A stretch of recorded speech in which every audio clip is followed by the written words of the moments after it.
ಬಂಧುಗಳೇ ನಮಸ್ಕಾರ, ಹೇಗಿದ್ದೀರಿ ಎಲ್ಲರೂ? ಬಂಧುಗಳೇ, ನಮ್ಮ ಸಂವಿಧಾನ, ನಮ್ಮ ಪ್ರಜಾಪ್ರಭುತ್ವ ವ್ಯವಸ್ಥೆ ಸರ್ವರಿಗೂ ಕೂಡ ಸಮಾನವಾದ ಅವಕಾಶವನ್ನು ಕಲ್ಪಿಸಿಕೊಡುತ್ತೆ. ಇಲ್ಲಿ ಸಾಮಾನ್ಯರಿಂದ ಹಿಡಿದು ಕೋಟ್ಯಾಧಿಪತಿಗಳವರೆಗೂ ಕೂಡ ಶಾಸಕರಾಗಬಹುದು, ಸಂಸದರಾಗಬಹುದು, ಸಚಿವರಾಗಬಹುದು, ಮುಖ್ಯಮಂತ್ರಿಗಳಾಗಬಹುದು, ಹೀಗೆ ಎಂತಹ ಅವಕಾಶವನ್ನು ಬೇಕಾದರೂ ಪಡ್ಕೊಳ್ಬೋದು. ಅದರ ದುರಂತ ಅಂದರೆ ನಮ್ಮ ಕೆಲವು ರಾಜಕೀಯ ಪಕ್ಷಗಳು, ಅಂದರೆ ಇಡೀ ವ್ಯವಸ್ಥೆಯನ್ನು ತನ್ನ ಮುಷ್ಟಿಯಲ್ಲಿ ಹಿಡಿದಿಟ್ಕೊಂಡಿರುವಂಥ ಕೆಲವು ರಾಜಕೀಯ ಪಕ್ಷಗಳು ಕೇವಲ ಹಣ ಇದ್ದಂಥವರಿಗೆ, ಕೇವಲ ಈ ಸೆಲೆಬ್ರಿಟಿಗಳಿಗೆ ಅಥವಾ ದೊಡ್ಡ ದೊಡ್ಡವರಿಗೆ ಟಿಕೆಟ್ ಕೊಟ್ಟು ಕೇವಲ ಅವರೇ ಶಾಸಕರಾಗ್ತಿದ್ದಾರೆ, ಅವರೇ ಸಂಸದರಾಗ್ತಿದ್ದಾರೆ.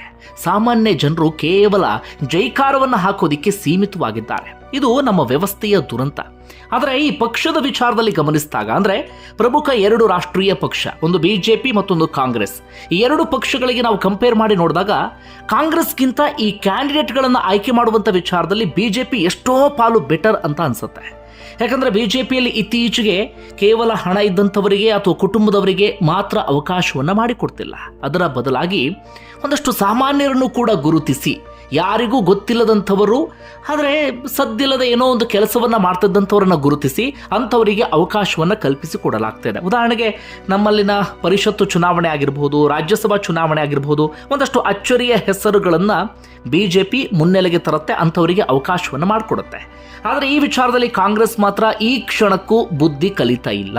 ಅದೇ ಹಳೆ ತಲೆಗಳಿಗೆ, ಅದೇ ಕೋಟ್ಯಾಧಿಪತಿಗಳಿಗೆ, ದುಡ್ಡಿದ್ದಂಥವರಿಗೆ ಅಥವಾ ಕುಟುಂಬದವರಿಗೆ, ಅವರ ಮಕ್ಕಳಿಗೋ ಅವರ ಮರಿಮೊಮ್ಮಕ್ಕಳಿಗೋ ಅಥವಾ ಯಾವುದೋ ಸೆಲೆಬ್ರಿಟಿಗಳಿಗೋ, ಕೇವಲ ಇಂಥವರಿಗೆ ಮಾತ್ರ ಕಾಂಗ್ರೆಸ್ ಪಕ್ಷ ಅವಕಾಶವನ್ನು ಮಾಡಿಕೊಡ್ತಿದೆ ಹೊರತಾಗಿ ಸಾಮಾನ್ಯರನ್ನು ಗುರುತಿಸಿದ್ದು ತೀರಾ ಕಡಿಮೆ. ಈ ವಿಚಾರದಲ್ಲಿ ಕಾಂಗ್ರೆಸ್ ಪಕ್ಷ ಬುದ್ಧಿ ಕಲಿಯೋದು ಬಹಳ ಇದೆ.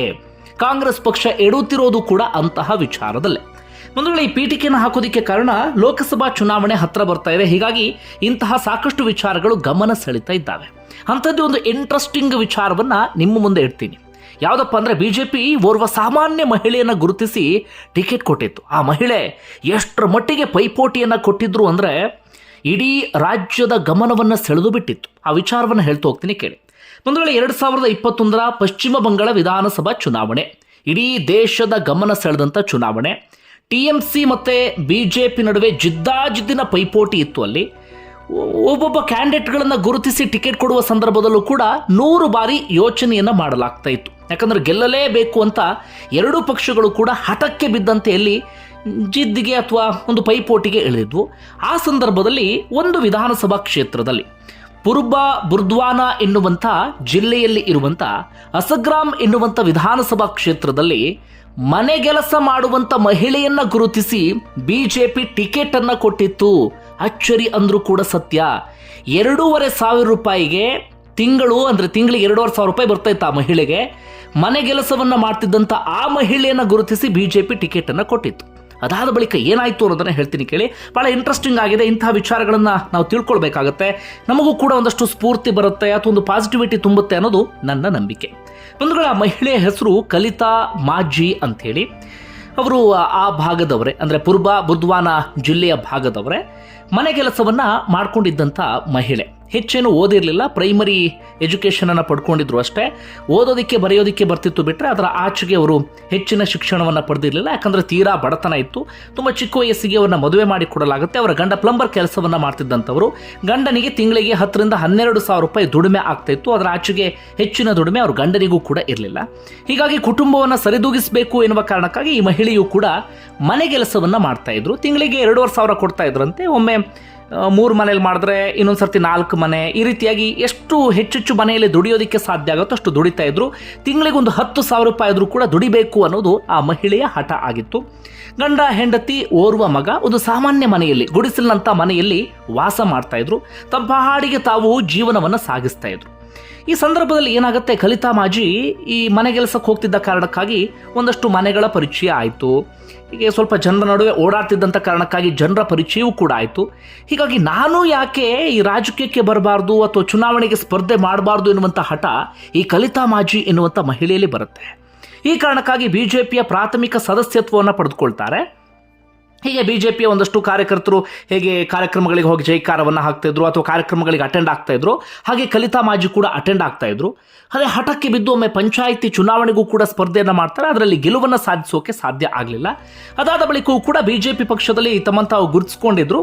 ಸಣ್ಣ ಪುಟ್ಟದಾಗಿ ಈ ಪಕ್ಷವನ್ನು ಬಲಪಡಿಸುವಂಥ ಕೆಲಸವನ್ನು ಮಾಡ್ತಾಯಿದ್ರು. ದೊಡ್ಡ ಮಟ್ಟಕ್ಕೆ ಅವ್ರಿಗೆ ಸಾಧ್ಯ ಆಗ್ತಿರಲಿಲ್ಲ. ಹೇಗೆ ಮಾಡ್ತಾಯಿದ್ರು ಅಂದರೆ, ಮನೆ ಮನೆಗೆ ಹೋಗಿ ನೋಡಿ ಬಿಜೆಪಿಗೆ ಒಳ್ಳೆ ಕೆಲಸ ಮಾಡ್ತಾ ಇದೆ, ನೀವು ಬಿಜೆಪಿಗೆ ಓಟ್ ಹಾಕಬೇಕು, ಹಾಗೆ ಹೀಗೆ ಅಂತ ಬಿಜೆಪಿ ಪಕ್ಷದ ಪರವಾಗಿ ತನಗೆಷ್ಟು ಗೊತ್ತೋ ಅಷ್ಟು ಜನರಿಗೆ ತಿಳಿಯಪಡಿಸುವಂಥ ಕೆಲಸವನ್ನು ಮಾಡ್ತಾಯಿದ್ರು.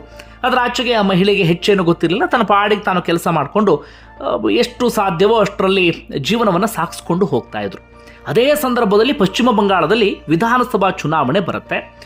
ಈ ಅಸಗ್ರಾಮ್ ವಿಧಾನಸಭಾ ಕ್ಷೇತ್ರ ಮೀಸಲು ವಿಧಾನಸಭಾ ಕ್ಷೇತ್ರ ಆಗಿರುತ್ತೆ. ಅಲ್ಲಿ ಟಿಕೆಟನ್ನು ಪಡೆಯೋದಕ್ಕೆ ಎಲ್ಲರ ನಡುವೆಯೂ ಕೂಡ ಜಿದ್ದಾಜಿದ್ದಿ ಇರುತ್ತೆ, ತೀವ್ರವಾದಂಥ ಪೈಪೋಟಿ ಇರುತ್ತೆ. ಕೋಟ್ಯಾಧಿಪತಿಗಳು ಕೂಡ ಟಿಕೆಟ್ ಪಡೆಯೋದಕ್ಕೆ ಪ್ರಯತ್ನ ಪಡ್ತಾ ಇದ್ರು. ಹಾಗೆ ದೊಡ್ಡ ದೊಡ್ಡವರು ಕೂಡ ಅಲ್ಲಿ ಟಿಕೆಟನ್ನು ಪಡೆಯೋದಕ್ಕೆ ಲಾಬಿ ನಡೆಸ್ತಾ ಇದ್ರು. ಸ್ವತಃ ಅವರು ಅಮಿತ್ ಶಾ ಅವರನ್ನು ಭೇಟಿಯಾಗೋದು ಅಥವಾ ಪಶ್ಚಿಮ ಬಂಗಾಳದ ಬಿಜೆಪಿ ರಾಜ್ಯಾಧ್ಯಕ್ಷರನ್ನ ಭೇಟಿಯಾಗೋದು ಇಂಥದ್ದೆಲ್ಲವೂ ಕೂಡ ನಡೀತಾನೆ ಇತ್ತು. ಹೀಗಿರುವಂಥ ಸಂದರ್ಭದಲ್ಲಿ ಅಲ್ಲಿ ಯಾರಿಗೆ ಟಿಕೆಟ್ ಸಿಗುತ್ತೆ ಎನ್ನುವಂಥ ಕುತೂಹಲ ಎಲ್ರಿಗೂ ಕೂಡ ಇತ್ತು. ಕಲಿತಾ ಮಾಜಿ ತನಗೆ ಟಿಕೆಟನ್ನು ಘೋಷಣೆ ಮಾಡಬಹುದು ಅಂತ ಕನಸು ಮನಸ್ಸಿನಲ್ಲೂ ಕೂಡ ಅಂದ್ಕೊಂಡಿರಲಿಲ್ಲ. ತನ್ನ ಪಾಡಿಗೆ ತಾನು ಕೆಲಸ ಮಾಡ್ತಾ ಇದ್ರು. ಚುನಾವಣೆಯ ಸಂದರ್ಭದಲ್ಲಿ ಒಂದಷ್ಟು ಕ್ಯಾಂಪೇನ್ ಅಂಥದ್ದೆಲ್ಲವೂ ಕೂಡ ನಡೀತಾ ಇತ್ತಲ್ಲ, ಹೀಗಾಗಿ ಕೆಲಸ ಮುಗಿದ ನಂತರ ಅವ್ರ ಜೊತೆಗೆ ಇವರು ಕೂಡ ಹೋಗ್ತಾ ಇದ್ರು. ಅಲ್ಲಿ ಹೋದರೆ ನನಗೆ 500 ರೂಪಾಯಿನೋ 1000 ರೂಪಾಯಿನೋ ಕೊಡ್ತಾರೆ ಅನ್ನೋದು ಕೂಡ ಅವರ ಒಂದು ಇದಾಗಿತ್ತು. ಯಾಕಂದರೆ ಅದು ಕೂಡ ಅವ್ರಿಗೆ ಬಹಳ ದೊಡ್ಡದಾಗ್ಬಿಟ್ಟಿತ್ತು. ಸಣ್ಣ ಪುಟ್ಟ ಅಮೌಂಟ್ ಸಿಕ್ಕಿದ್ರು ಕೂಡ ಬದುಕನ್ನು ಸಾಗಿಸ್ಬೋದು ಅಂತ. ಹೀಗಿರುವಂಥ ಸಂದರ್ಭದಲ್ಲೇ ಇದ್ದಕ್ಕಿದ್ದ ಹಾಗೆ ಟಿಕೆಟ್ ಘೋಷಣೆ ಆಗಿಬಿಡುತ್ತೆ. ಇಡೀ ವಿಧಾನಸಭಾ ಕ್ಷೇತ್ರದಲ್ಲಿ ಪ್ರತಿಯೊಬ್ಬರು ಕೂಡ ಶಾಕ್ಗೆ ಒಳಗಾಗ್ತಾರೆ. ಯಾಕಂದರೆ ಆ ಟಿಕೆಟ್ ಲಿಸ್ಟ್ನಲ್ಲಿ ಇದ್ದಂಥ ಹೆಸರು ಯಾರ್ದಪ್ಪ ಅಂದರೆ ಕಲಿತಾ ಮಾಜಿ ಎನ್ನುವಂಥ ಮನೆಗೆಲಸ ಮಾಡ್ತಿದ್ದಂಥ ಮಹಿಳೆಯ ಹೆಸರು. ಪ್ರತಿಯೊಬ್ಬರು ಕೂಡ ಶಾಕ್.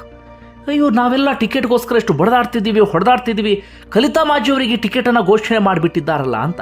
ಬಿಜೆಪಿ ಹೇಗೆ ಅವರನ್ನು ಗುರುತಿಸ್ತು ಅಂದರೆ, ಈ ಮಹಿಳೆ ಮನೆ ಕೆಲಸವನ್ನು ಮಾಡಿಕೊಂಡು ಆದಷ್ಟು ಬಿಜೆಪಿಯ ಪರವಾಗಿ ಪ್ರಚಾರ ಮಾಡುವಂಥ ಕೆಲಸವನ್ನು ತನ್ನ ಊರಲ್ಲಿ ಅದರ ಆಚೆಗೆ ಎಲ್ಲ ಕಡೆಗಳಲ್ಲೂ ಕೂಡ ಮಾಡ್ತಾಯಿದ್ರು. ಬಿಜೆಪಿಯ ಕಾರ್ಯಕ್ರಮಗಳಲ್ಲಿ ತನ್ನಂತಾನು ಗುರುತಿಸ್ಕೊಳ್ತಾ ಇದ್ರು. ಹೆಚ್ಚು ಕಡಿಮೆ ಬಿಜೆಪಿಗೆ ಸೇರಿ ಅವರು 5 ವರ್ಷ ಆಗಿತ್ತು. ಈ ರೀತಿಯಾಗಿ ಅವರು ಬಿಜೆಪಿ ಪಕ್ಷದ ಪರವಾಗಿ ಇದು ಮಾಡ್ತಾ ಇದ್ರು. ಬಿಜೆಪಿ ನಾಯಕರು ಕೂಡ ಡಿಸೈಡ್ ಮಾಡಿಬಿಟ್ಟಿದ್ರು, ಅಲ್ಲಿ ಅತ್ಯಂತ ಸಾಮಾನ್ಯರಿಗೆ ಟಿಕೆಟನ್ನು ಕೊಡಬೇಕು, ಅವ್ರನ್ನ ಗೆಲ್ಲಿಸ್ಕೊಂಡು ಬರಬೇಕು ಅಂತ ಬಿಜೆಪಿಯು ಕೂಡ ಡಿಸೈಡ್ ಮಾಡಿಬಿಟ್ಟಿತ್ತು. ಆಗ ಯಾರು ಬೆಟರ್ ಅಂತ ಹುಡುಕಿದಾಗ ಒಂದಷ್ಟು ಜನ ಇವರ ಹೆಸರನ್ನು ಹೇಳ್ತಾರಂತೆ. ನೋಡಿ, ಮನೆ ಮನೆಗೆ ಹೋಗಿ ಬಿಜೆಪಿ ಪರವಾಗಿ ಏನೋ ಹೇಳ್ತಿರ್ತಾರೆ ಅಥವಾ ಬಿಜೆಪಿ ಓಟ್ ಹಾಕಿ ಅಂತ ಹೇಳ್ತಿರ್ತಾರೆ ಅಂತ. ಕೊನೆಗೆ ಇವರನ್ನು ಯಾರೋ ಗುರುತಿಸಿ ಯಾರಿಗೋ ಶಿಫಾರಸು ಮಾಡಿ, ಮಹಿಳೆ ಗೊತ್ತೇ ಇಲ್ಲ ಇಷ್ಟೆಲ್ಲ ಪ್ರೋಸೆಸ್ ಆಗ್ತಾ ಇದೆ, ನನ್ನ ಹೆಸರು ಕೂಡ ಯಾರ ಗಮನಕ್ಕೂ ಬಂದಿದೆ ಅಂತ ಹೇಳಿ ಕೊನೆಗೆ ಅದು ರಾಷ್ಟ್ರ ನಾಯಕರವರೆಗೂ ಕೂಡ ಹೋಗಿ ಈ ಮಹಿಳೆಗೆ ಟಿಕೆಟನ್ನು ಅನೌನ್ಸ್ ಮಾಡಿಬಿಟ್ಟಿದ್ದಾರೆ. ಮಹಿಳೆ ಶಾಕ್, ಅವರ ಕುಟುಂಬಸ್ಥರು ಶಾಕ್ ಆಗಿಬಿಟ್ಟಿದ್ದಾರೆ.